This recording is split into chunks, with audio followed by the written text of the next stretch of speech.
Welcome to the Black Lotus Temple. It is April 21st, 2024.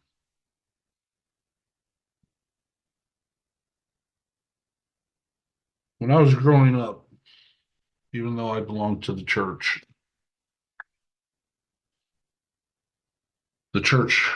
wasn't my religion.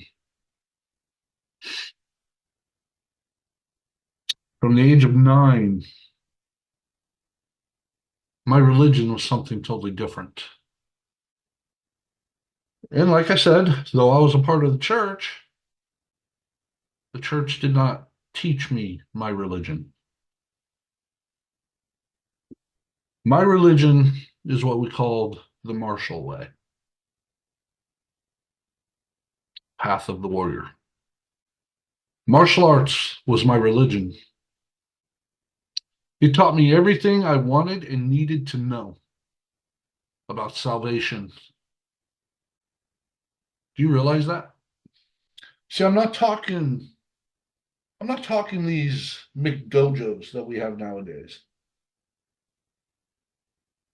I'm not talking about all these karate schools and kung fu schools and taekwondo and jujitsu and all that are there to win trophies. I'm not speaking about that. I mean, they're fine and dandy for what people want. You know, a lot of people seek that kind of acclamation. The style I was in was a no nonsense, no sport at all martial art. It was a Shaolin art, but it had been inverted.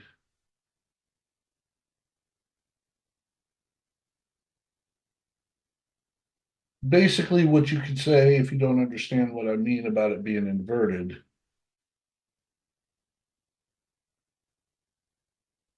instead of following the Buddha, we followed the shadow of the Buddha, the darkness.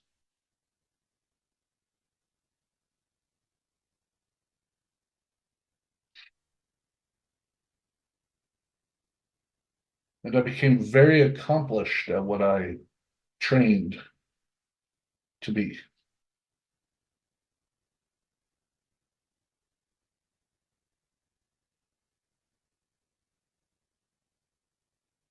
That was my religion. And for years, I have looked for God. I've begged God to show himself.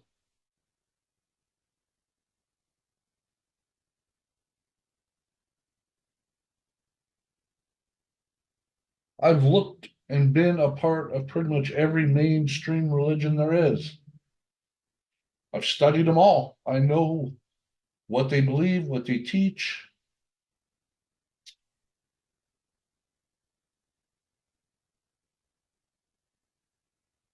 And all they do is teach about God.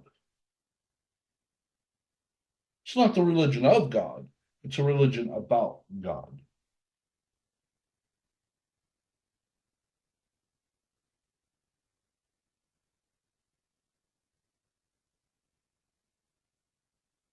Well, you know, for the last 3 years, I spend most of my days and nights alone, except on those few occasions when my brother or my sister can be here. And those are days of great joy for me. And I do mean that, days of great joy when my brother or sister are here.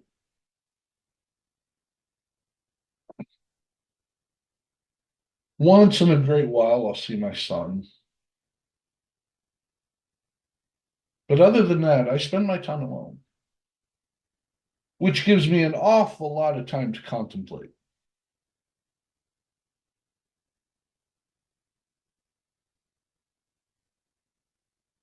And I've been contemplating my younger years.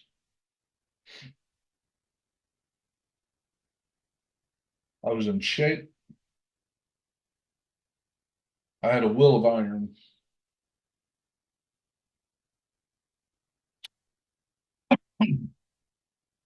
And most importantly,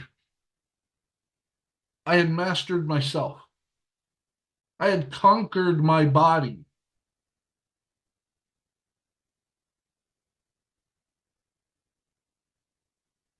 I conquered my body.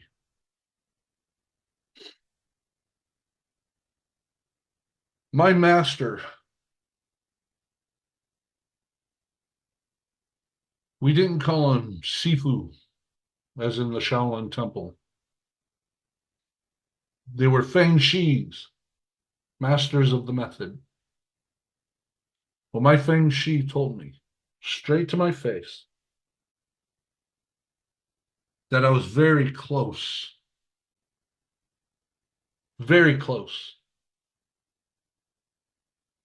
to hitting a very dark enlightenment.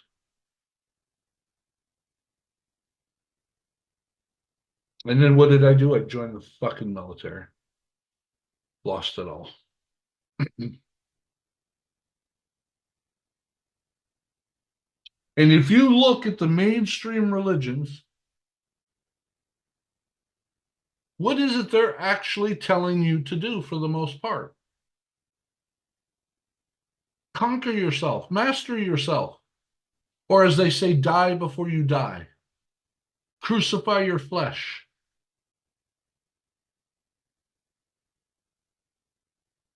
That's all it comes down to.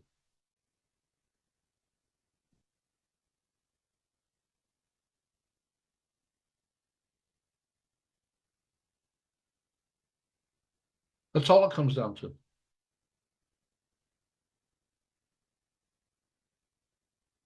You have to conquer yourself. You have to become a spiritual warrior. And that's what I'm going back to be. I'm done bowing my knee to the gods.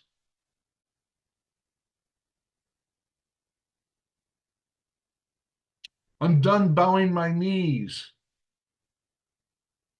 to an archbishop or a patriarch or a metropolitan or anybody else who's considered higher than I am.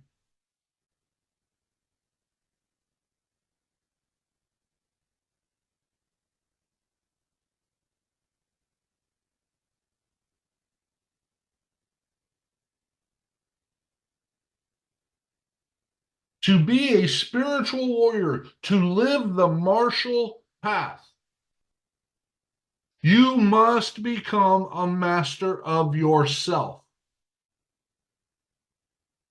In mastering yourself, you will find out that you master everyone around you without even trying.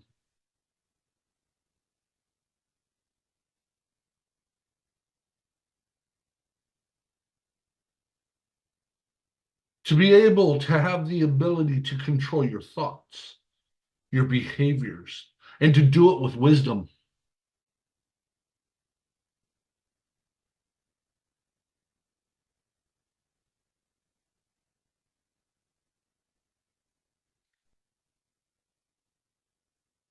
See, when I was growing up and I was training, anywhere from 2 to 5 hours a day. I loved it. I literally did nothing in my life without thinking about martial arts.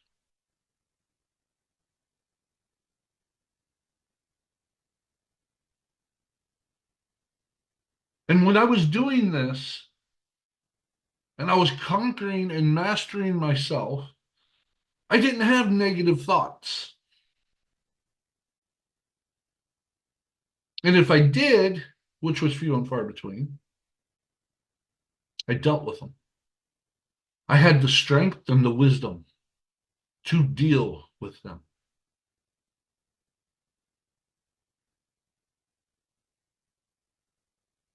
See, most people do not have the mental focus to even do a true meditation. I'm not talking these new age guru meditations that everyone's doing. I'm talking true meditation, true contemplation.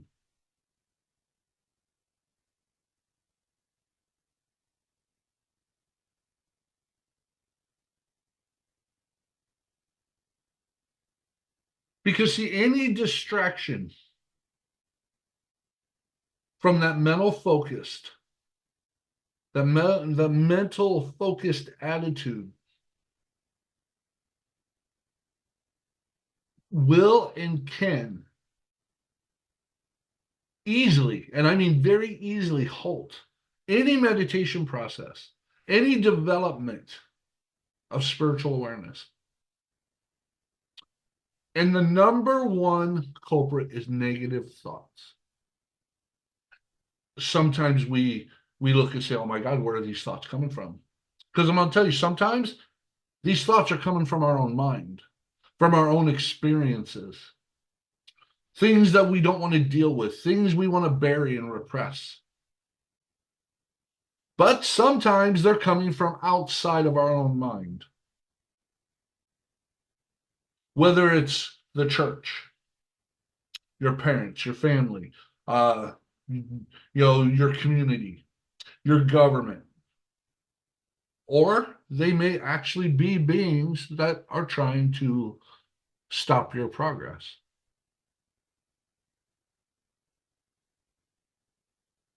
Because I'm going to tell you now, negativity will diminish the power of your will, and it's going to reduce the efficiency of any process of thinking. True thinking, true knowing.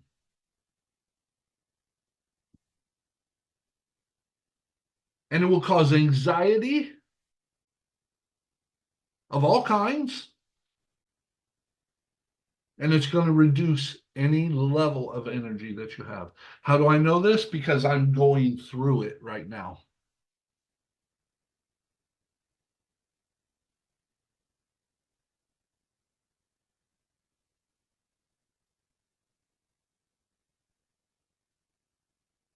Trust me, negative thoughts, when they take hold, they make you feel lethargic. They make you feel like you don't even want to get out of bed in the morning.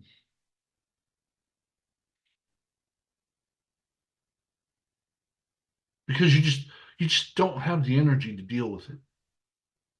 And oh my God, the anxiety. Oh, I never used to have anxiety attacks. There are times I do now.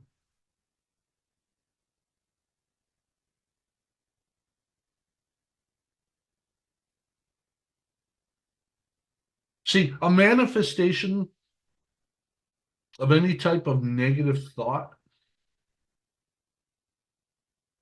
is like the anticipation of a negative outcome, whether it's in activities, events, situations, circumstances. And you know what? It's caused by fear. Fear. And it's also caused by the rationalization of the feelings we have, such as self-obsession, low self-esteem, uh, inabilities to do things.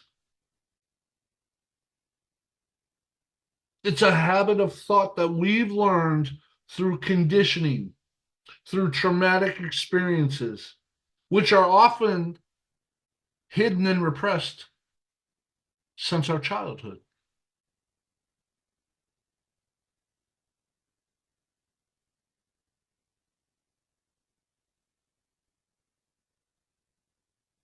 For the last couple of days, I've been under a spiritual attack. Very negative, detrimental to everything. And for some strange reason, I remembered a technique that my instructor gave to us when we were under attack. It's a form of meditation to where we become someone else, and it's as if we are someone else, and we're watching another person being attacked. And as being someone different, looking in instead of looking out, we can see where these attacks are coming from. We can understand them more.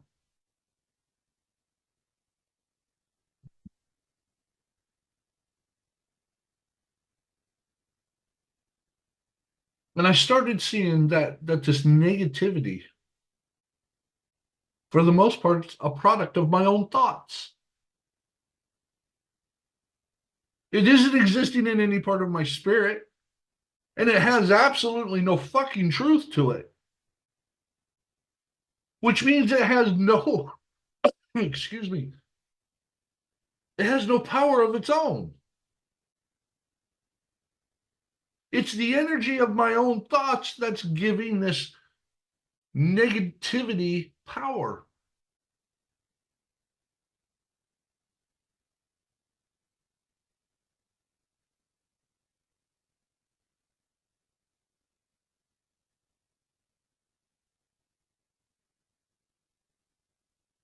See, these negative thoughts interfere with everything that I'm attempting to do.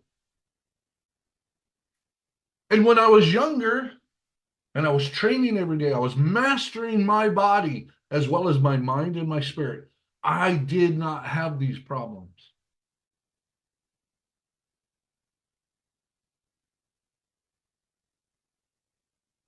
And I was happy, truly happy. It took a lot to shake me as a teenager. And I mean, it took a lot. And if I started feeling down, it didn't take me long to come back up because I knew. I knew that I was in control of my mind and my body. But you want to know what helped destroy that? Religion, God.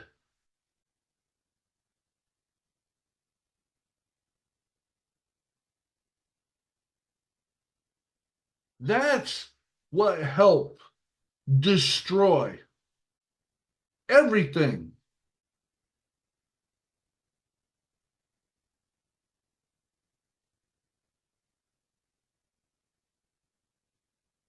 You know, one of the names or titles of Buddha is the one who's worthy of offerings.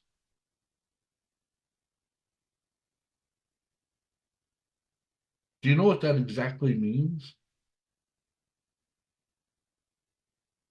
It means he is worthy of receiving the offerings of gods and people.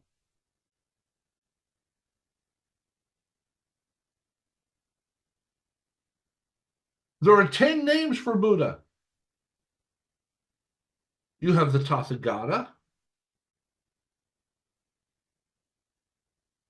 Tathagata meaning having accomplished the way, which is thus he comes to realize proper enlightenment, Buddhahood.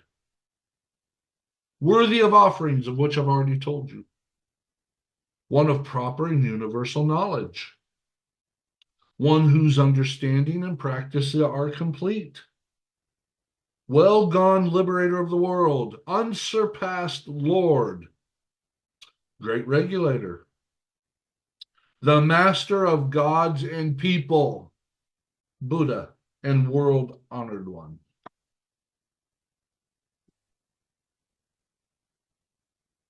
Isn't it amazing? The Buddha, who was a man, when he hit enlightenment and he mastered himself, he told all his disciples, when you conquer yourself, truly conquered yourself, no man, no angel, no God, and no demon can ever take that from you. He receives offering from the gods themselves. He is the unsurpassed Lord. Am I telling you to be Buddhist? No. But what I am telling you is there's a philosophy And there's a correctness to what's being said about him because it's the same titles we can have if we master ourselves.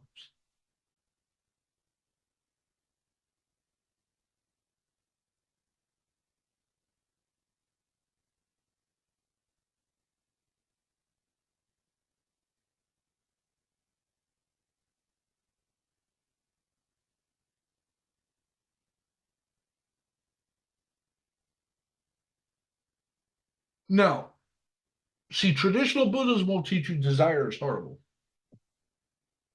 Desire causes suffering. Well, in the dark Buddhist teachings, especially in our martial way, will is the power of desire. It's it's the power of a desire that is directly, how should I say, proportional to the value of the consciousness that gives it.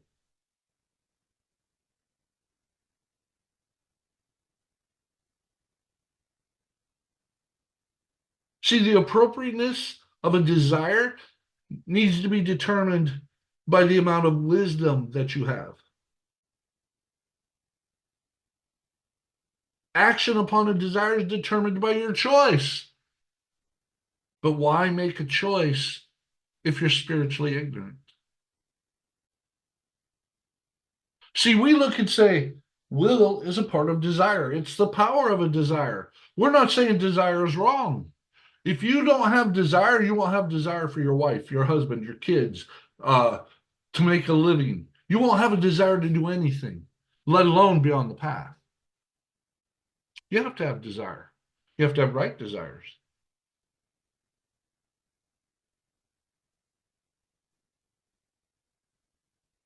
Will is also the power. It's the psychic energy that's going to drive the action required to obtain what you desire. Because let me tell you something, if your will is not strong enough, the action required to obtain this desire that you want will never be accomplished.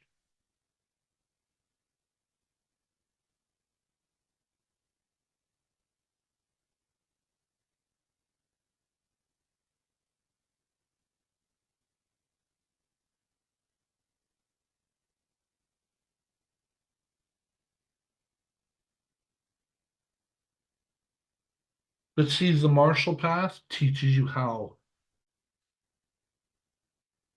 to get over on that.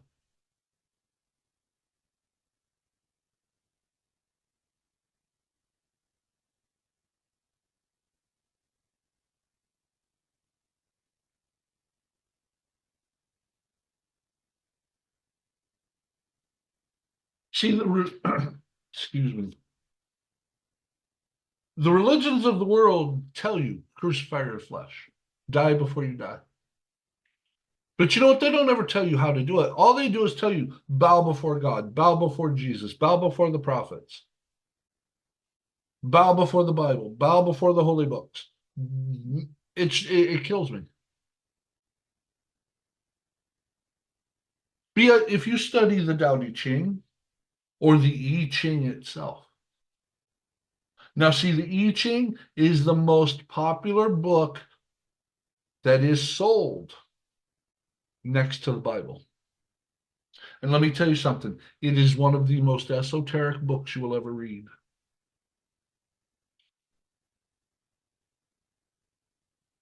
Now, the Tao Te Ching tells us that if you're going to rule, to be a good ruler, all it takes is for you to do is nothing. Don't do anything. And your rule will be effective. Now, for some, that's hard to understand. For others, it's not.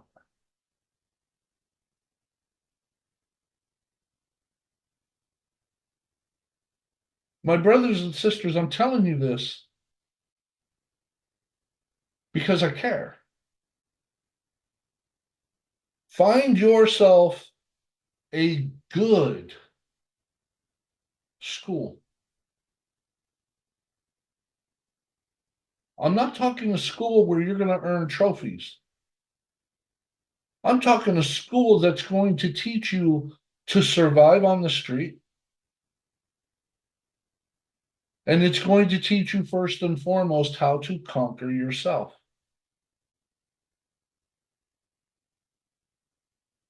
Now, those of you that live in sunny Southern California,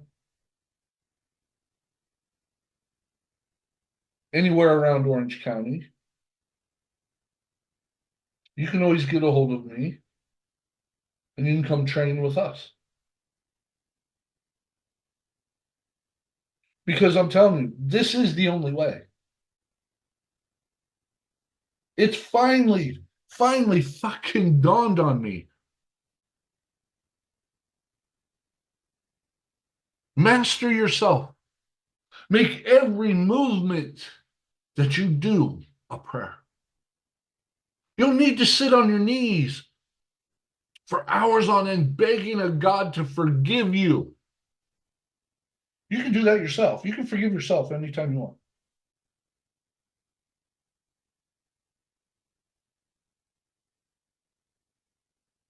Through the martial way, the martial path, you learn to cultivate that Tao, that way, that path within you.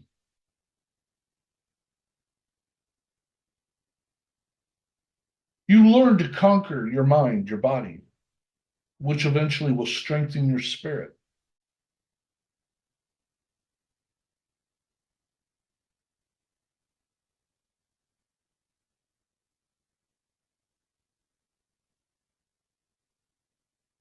This is the only religion. You know,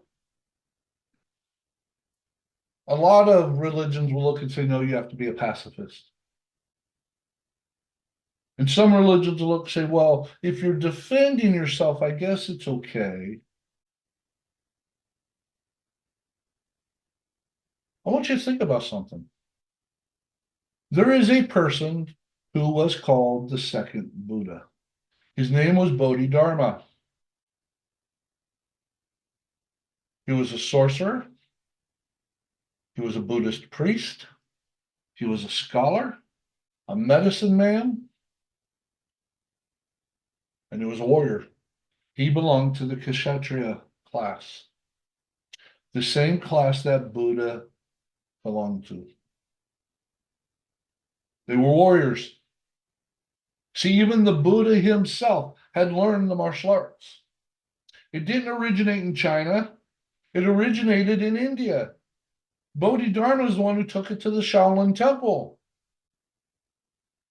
And he revised it. He created what he called the 18 Lohan style.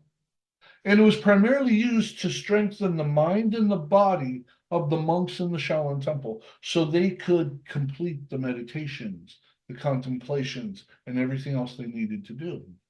They were weak. And it became known as Chan Buddhism. And when it went to Japan, it was known as Zen Buddhism.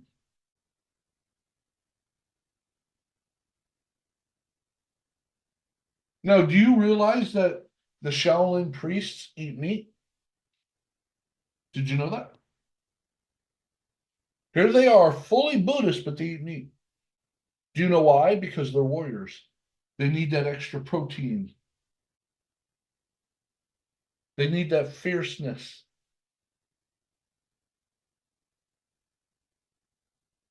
Now, there's another school that's known as Shorinji Kempo, huge in Japan. It's now being taught pretty much all over the world, but it's huge in Japan because that's where it was founded.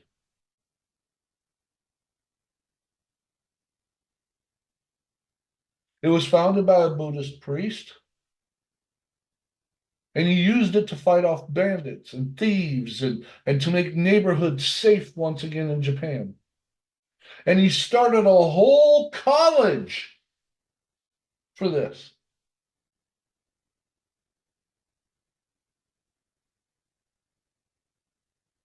And to go to this college, you already have to have a black belt in Shorinji Kempo. And in this college, they are learning to go out into the world and be Buddhist missionaries. But see, they're going to be equipped to defend not only themselves, but to defend the innocent people that they're talking to, the innocent people that they're telling their Buddhism to. What good is it? What good is it to go as a missionary and stand there and tell them how God's going to watch over you, God's going to protect you, when their neighborhoods are so full of crime and violence and no one can defend themselves? You think you're going to wait for the fucking police department? I don't think so.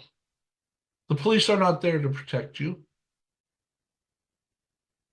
Trust me, they're more there to brutalize you than they are to protect you.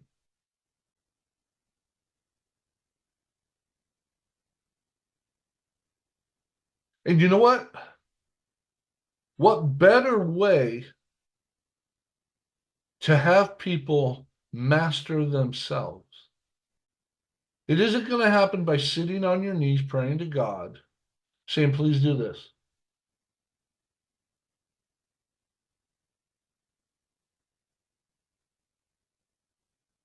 The Marshall Way. This is the way it is. This is where I'm going back to 100%. 100%. And I hope that I can lead a lot of you down the same path. You'll look at life totally different when you've mastered yourself or when you've come close. You'll look at people differently. You will feel different about yourself, about others. You'll start living life and loving life.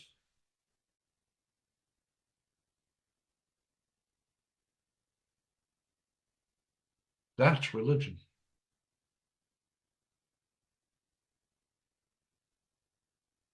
And if you decide in a certain situation that it's not worth fighting over, it'll be decided truly and honestly, not because you're full of fear, but because you know if you wanted to, you could take this person's life instantly. But you've decided not to. You've decided to go the way of peace, not the way of fear, which means you're not going to walk away with a lowered self-esteem, a bruised ego, a negative view about yourself. You're going to walk away knowing I could have killed him whenever I wanted. Me not fighting him was my way of showing him mercy.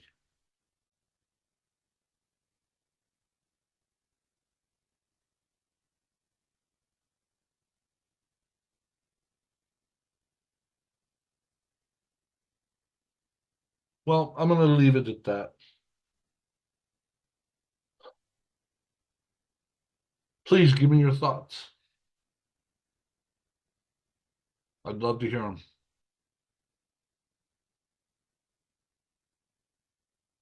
Think about it, brothers, sisters. It's a tough road, but once you're walking on it and you start conquering yourself, it's a path and a road you'll never want to leave. Amen? So mote it be.